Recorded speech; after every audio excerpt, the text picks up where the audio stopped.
Me again. What McLaren points out is that we have largely adopted realities created by Aristotle and Plato 3,000 years ago. We have overlaid them onto Christianity, and we think this is truth. I think Christianity is a lot messier than that.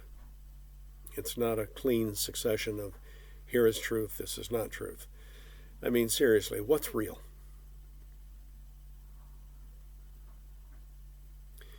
We cannot even define consciousness. We cannot define the mind. Physics tells us that there may be up to who knows how many other dimensions, all parallel to ours. We cannot see them, we cannot experience them, we cannot sense them. Nevertheless, they are there. So does that make them real or less real? Well, if you can't see them, if you can't sense them, they must not be real, huh? Well, you cannot prove that something does not exist. That is an impossibility. You can only say we have not found it yet. That's the farthest you can go. You cannot prove what's called a null hypothesis. Basically what we're saying is that the reality that we experience is different for all of us. And we assume it's the same, but it is not. We experience things differently. We interpret things differently. We may be in the same place and witness the same thing and describe it later very differently. Because to us, our reality is what is real. That's a dumb statement, isn't it? And what is we can't see, taste, touch, so on, that's not real. Well, what we're learning about physics is that it's crazier out there than we ever dreamed. There are particles that change simply by observing them. Yeah. You don't touch them, don't do anything, you simply observe them. They change. How is that possible?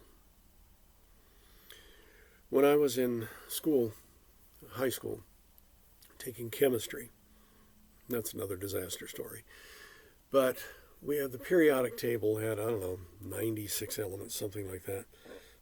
Now it's 114. But we were told that the smallest bit of matter was the atom, and that there were electrons and neutrons and so on. Now we know that those are large pieces of matter compared to the quarks and neutrinos and the other bosons, they were discovered last year, that are so tiny and yet so outside the realm of physics that they challenge our entire understanding of physics. So what is reality? That's a hard one.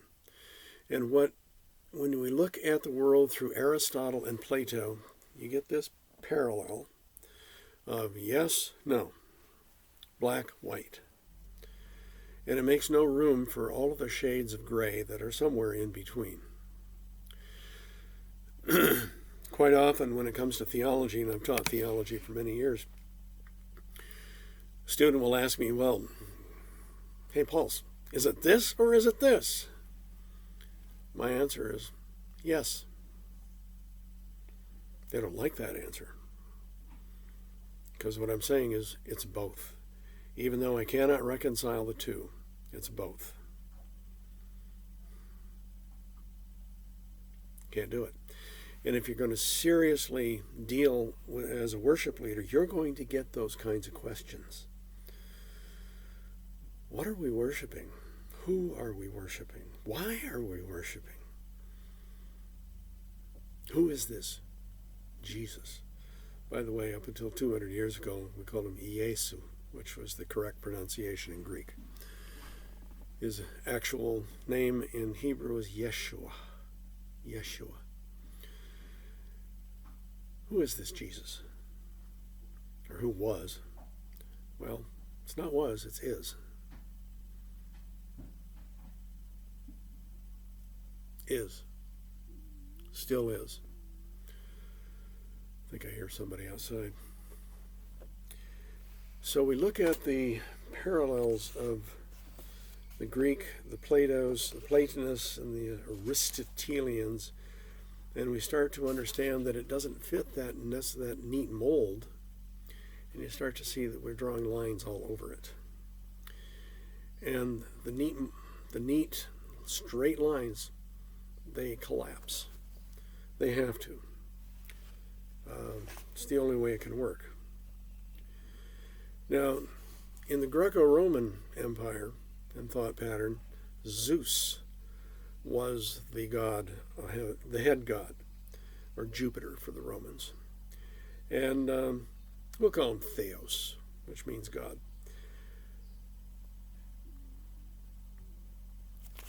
But if you read the first few verses of Genesis chapters 1 and 2, and if you read it in the ancient language, not the English translation, in the beginning was the heaven and the earth. God created the heaven and the earth. The word is not God, it's Elohim. Elohim.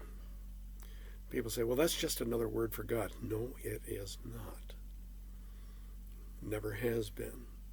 You go back into the Koine Greek, which this is from, and go back into the Hebrew, which is where this is carried from, it's not the same.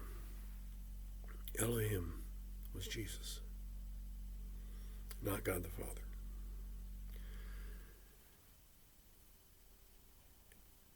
And you begin to see there are separations. Now, Genesis has its own issues. You can believe Genesis literally or not. I really don't care. But what you will find is there are contradictions, because there are two creation stories, and they contradict each other very clearly. They're found in Genesis chapter 2, chapter 1 and 2. But when we start to look seriously at all of this, in Plato's time, everything was perfect. His idea was that it was perfect stasis. You remember that term? Stasis. Very equal, moving along, no change at all. This is where we get the idea that God is not changing. It comes from Plato. And the Platonic world, everything is the same. And so when sin entered the world through Adam and Eve, everything fell apart. Everything became corrupt. Well, that's Calvin, too. Everything is corrupt. In the Calvinic tulip is how you remember the 5 tenets of Calvinism. The first one is T, total depravity. Humans are totally depraved. Now, that doesn't mean they're incapable of doing good things, but they are incapable of seeking God on their own. We're dead spiritually.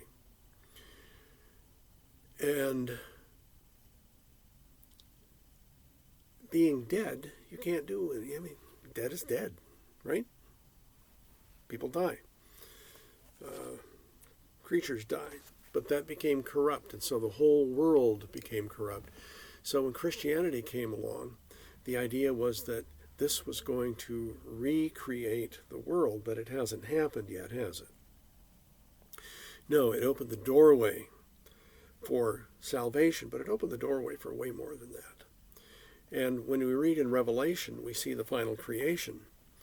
It says that in chapters 21, 22, that I saw heaven coming down to earth, and he measures it, it's a cube, 1,300 miles on a side. Now, 1,300 times 1,300 times 1,300 is 2.1 billion. That's how many cubic miles are in it. And it fuses with the earth, and Jesus says, see, I'm making everything new again. I'm restoring what has happened. The rest of it's commentary. Is it? Maybe. So, Genesis and Revelation are bookends. They're the beginning, they're the ending. If we focus on the words of Jesus more than on Paul, and more than on the Old Testament, we start to see a different world. Seriously. Can you imagine Jesus saying, go kill those people over there because they don't like us? Go to war with those people over there? Nuke them? Can you imagine Jesus saying anything like that? Can you imagine Jesus saying, these people, you should discriminate against them. They believe differently than you do. They're a different race. That's where Hitler got his ideas, fascism. Look at the disaster that it led to. So I want you to read chapters 3 and 4 in McLaren. I want you to read it carefully.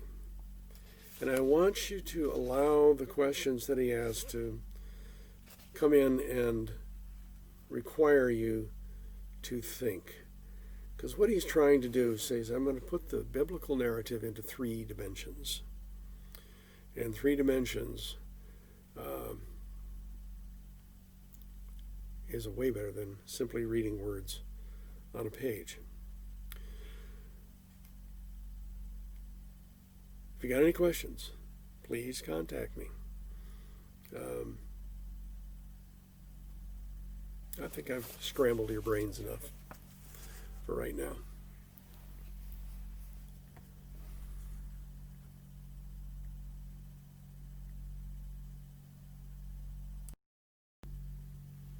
All right, we're back. I'm going to finish this off by at least giving you a quick tour of the boat. I'll turn this around, and hopefully my aim is better than I think it might be. But what you can see there is that's the bed. It's a mess right now. We do have a small kitchen with a hot plate, microwave, coffee pot. There's a pantry in here. This is the bathroom. It has a full shower. It has everything you could want.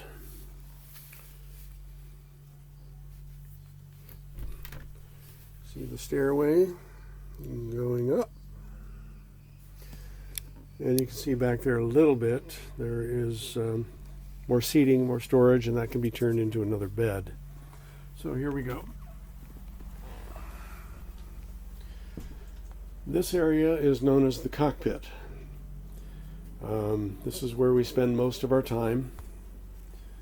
And that's my favorite place right there. As you might imagine. You see there's water on the windows. I just rinsed it off. It gets filthy down here. You can see how far forward it goes.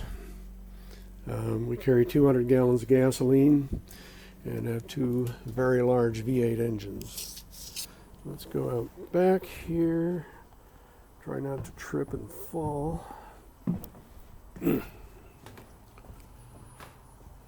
There's the back end. She's 37 feet overall. And we've had it for 8 years. Go up alongside real quick.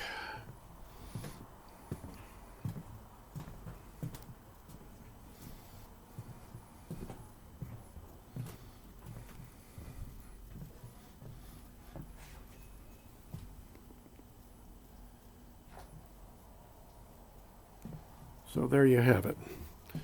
That's the boat.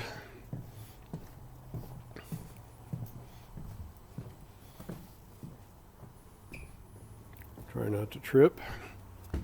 Almost did. Don't want this to go into the water. It's way too expensive.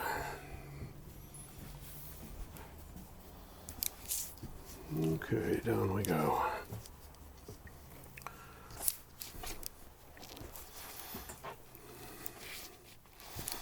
And there we have it. So, gentlemen, on Wednesday, we will be dealing with, on Wednesdays, we'll be dealing with music. On Mondays, we will be dealing with McLaren's book and the deep questions that he asks.